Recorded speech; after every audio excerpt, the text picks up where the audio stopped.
I used to tell myself I had bad spending habits. That was the lie.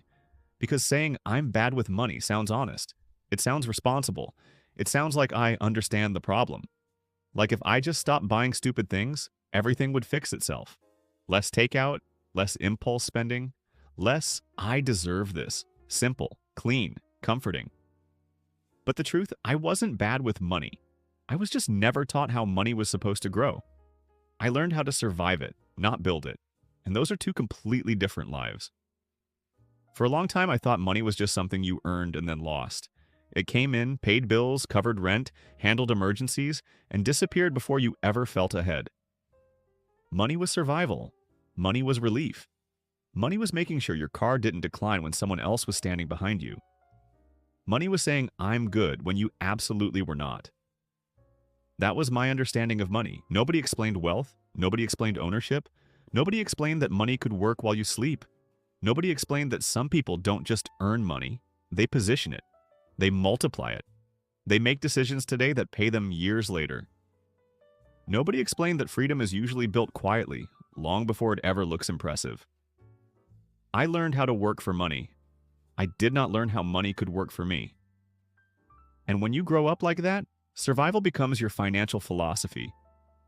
You don't think in decades, you think in Fridays, the next paycheck, the next bill, the next emergency, the next time your car makes a weird noise, the next time your account balance drops low enough to make you check it twice, the next unexpected expense that reminds you how thin your safety really is.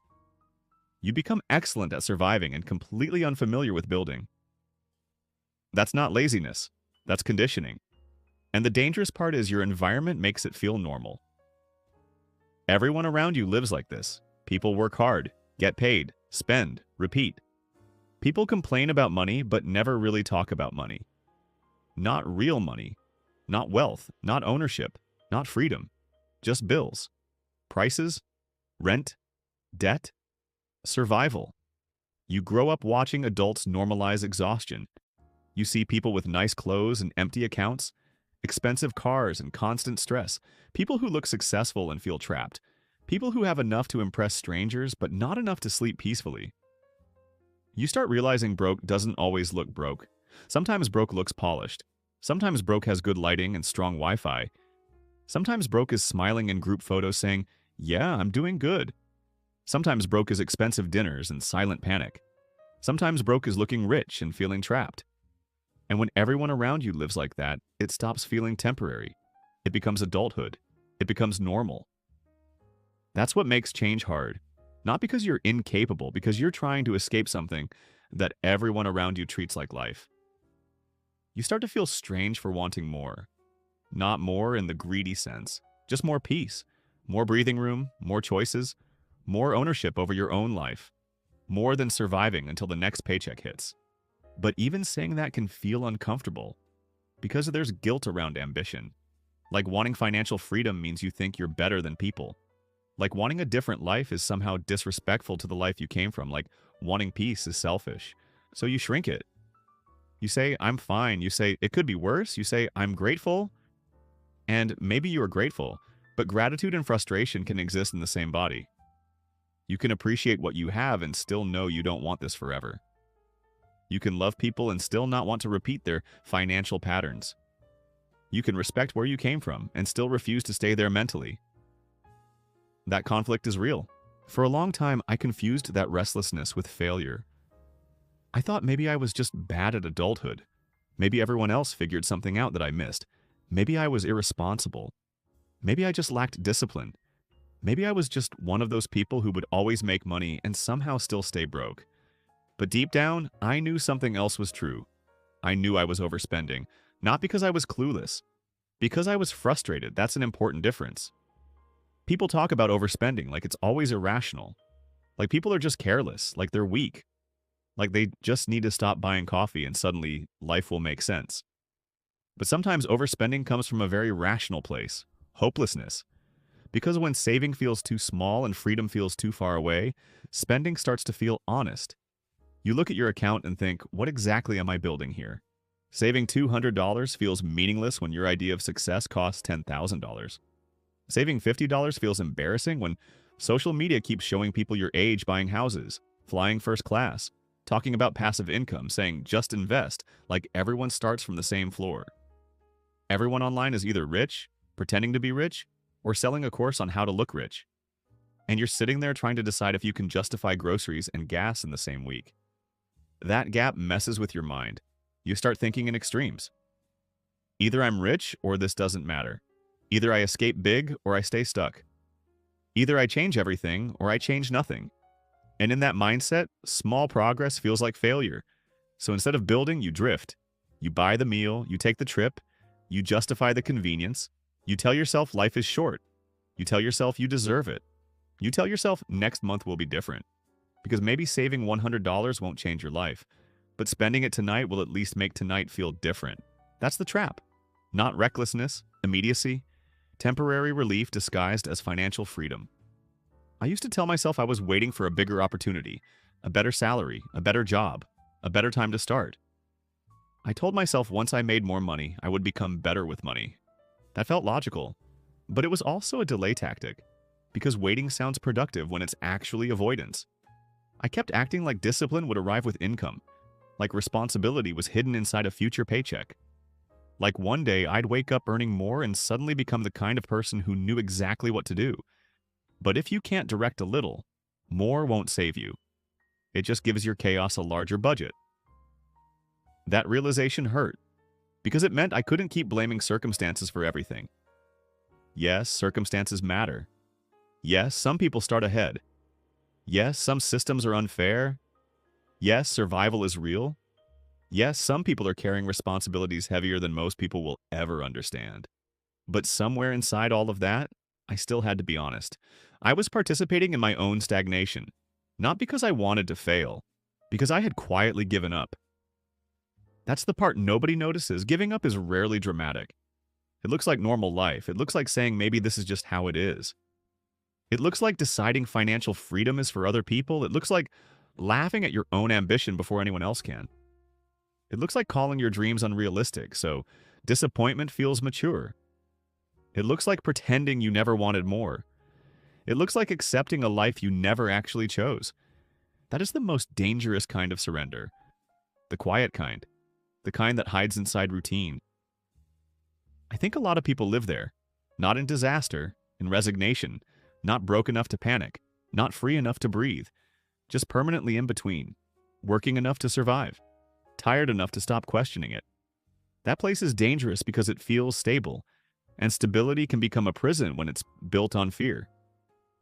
Then one day, usually late at night, something hits you. Not motivation, perspective. I heard something simple once that annoyed me.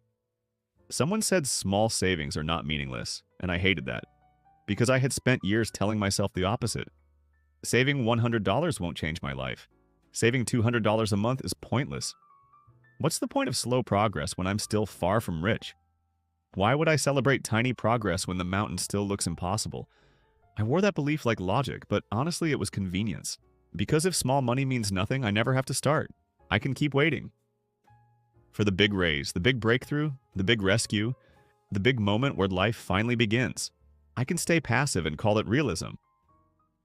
That belief protected me from responsibility. Because starting small is humbling. It forces you to admit that wealth usually begins in boring ways. Quiet ways. Repeated ways. Nobody makes viral videos about consistency.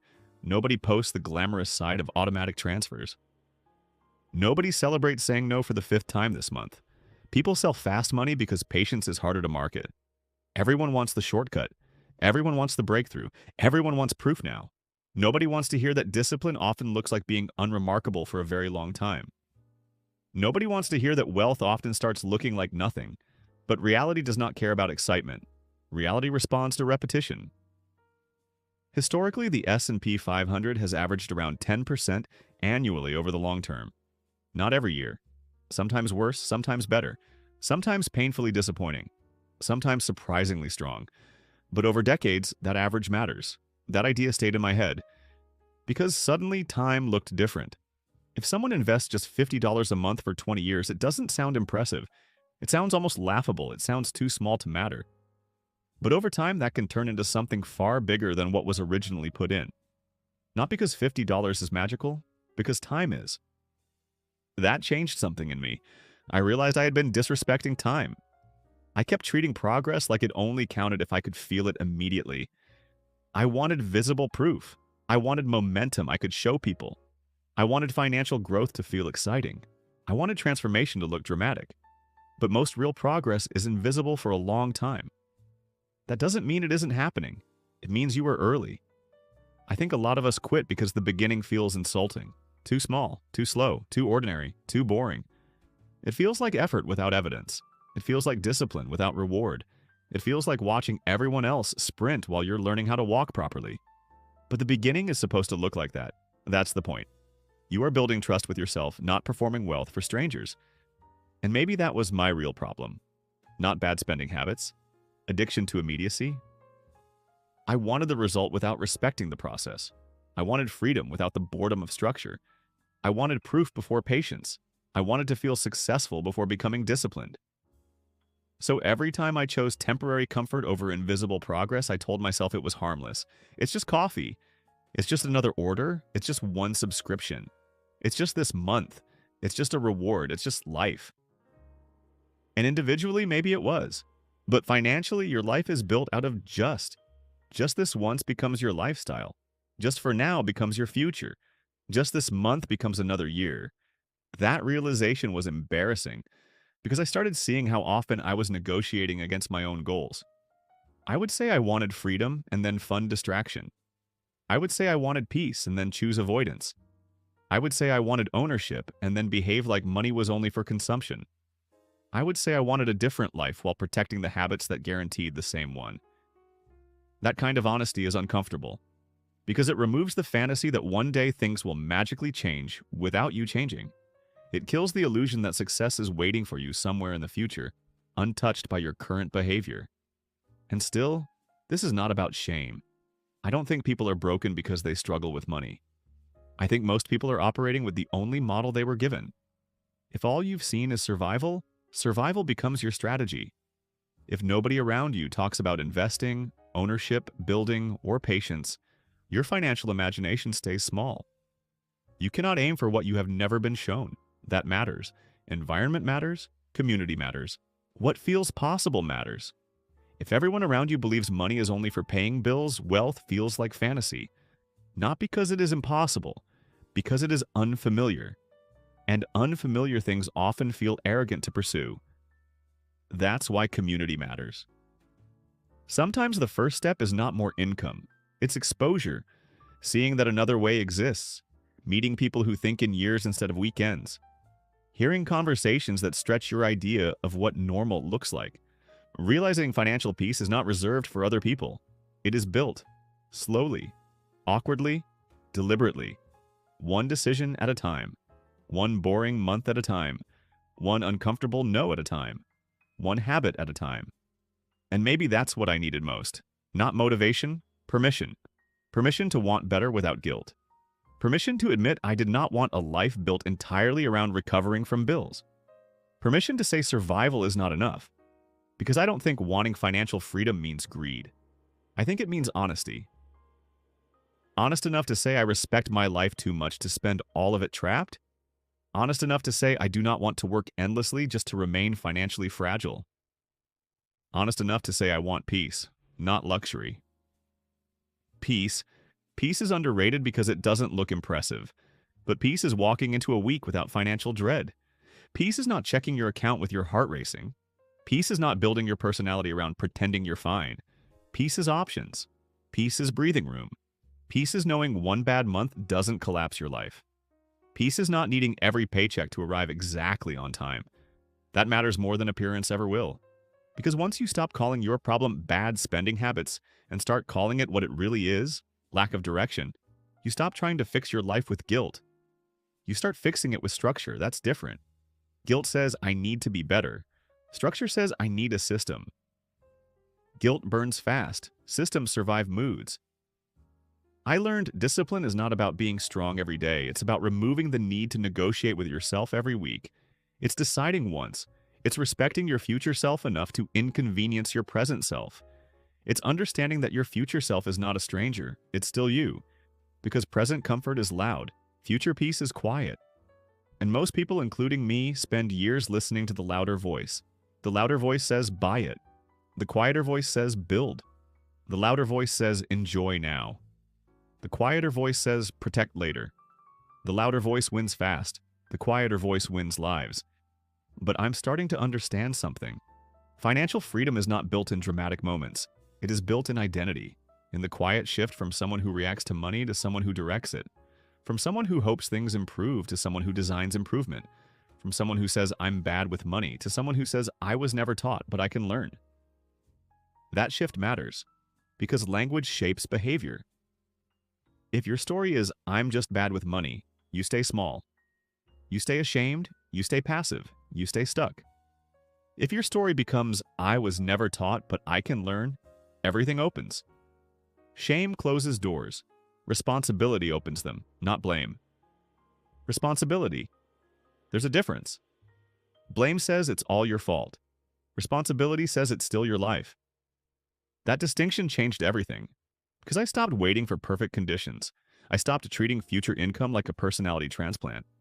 I stopped acting like wealth was some event I would accidentally stumble into. I stopped assuming more money would solve a mindset problem, and I started respecting the ordinary. Tracking, planning, saving, learning, saying no, letting progress be boring. That last one might be the hardest, because boring does not feel powerful. But boring is often where power lives. Nobody claps for restraint. Nobody congratulates consistency. Nobody sees the private decisions that build public stability. Nobody applauds the month you didn't sabotage yourself. Nobody celebrates the payment you made instead of the thing you could have bought. But your future will. Your future always does. I think about that a lot now. The version of me 10 years from now. Not some fantasy millionaire version, just a peaceful one. Will he feel safe? Will he feel proud? Will he feel like someone finally took responsibility for his peace? Or will he still be repeating the same excuses I'm tired of hearing in my own head? That question matters, because eventually your habits become your atmosphere. The way you handle money becomes the emotional climate of your life. Stress, panic, scarcity, avoidance, or patience, clarity, margin, ownership. You build one or the other. Even doing nothing is a decision. Even avoidance is architecture. That truth is heavy. But strangely, it is also freeing. Because it means change does not require a miracle. It requires honesty. And honesty is where this started. The lie I tell about my spending habits. The lie was never that I spent too much. The lie was pretending spending was the real problem. It was easier to call myself irresponsible than admit I lacked vision. It was easier to blame impulse than confront fear. Fear that I started too late. Fear that slow progress would never be enough. Fear that maybe I would work hard forever and still never arrive. Fear that maybe I was becoming another person who survives life instead of building one. That was the real weight, and once I saw that, everything changed. Not instantly, not dramatically. But honestly, I stopped asking how to stop spending and started asking what kind of life am I trying to fund? That question is better, because money follows direction. If you don't decide where your life is going, your money will disappear serving whatever feels urgent. Urgency is endless. Intention is rare. I want intention now. Not perfection, not performance, not fake wealth. Real peace, real options, real ownership. I would rather look ordinary and be free than look rich and feel trapped. That is a trait I understand now. Because I thought money was about lifestyle, I'm starting to think it is mostly about peace. Peace is underrated because it isn't flashy. But peace is everything. Peace is freedom without performance. Peace is being able to breathe without checking your bank app first. Peace is not needing to impress people who are just as lost as you are. Peace is private. And private peace matters more than public appearance. That is where I am now. Not finished, not transformed. Just honest. I know I still have habits to fix. I know I still have things to learn. I know I still fight the temptation of immediacy. I know discipline still feels boring sometimes. I know progress still feels too slow on certain days. But I no longer say I'm just bad with money, because that sentence kept me trapped. Now I say something else. I was taught how to earn. I am learning how to build. That feels different, stronger, cleaner, more true. Because maybe the problem was never bad spending habits. Maybe I just spent years trying to use money without understanding what money could become. Maybe I wasn't failing. Maybe I was untrained. Maybe I was surrounded by survival and mistook it for the full map. Maybe I kept saying small savings were meaningless because I was afraid slow progress would expose how impatient I really was. Maybe I kept calling myself bad with money because it was easier than admitting I wanted a completely different life. And maybe the first step was never making more. Maybe it was finally telling the truth.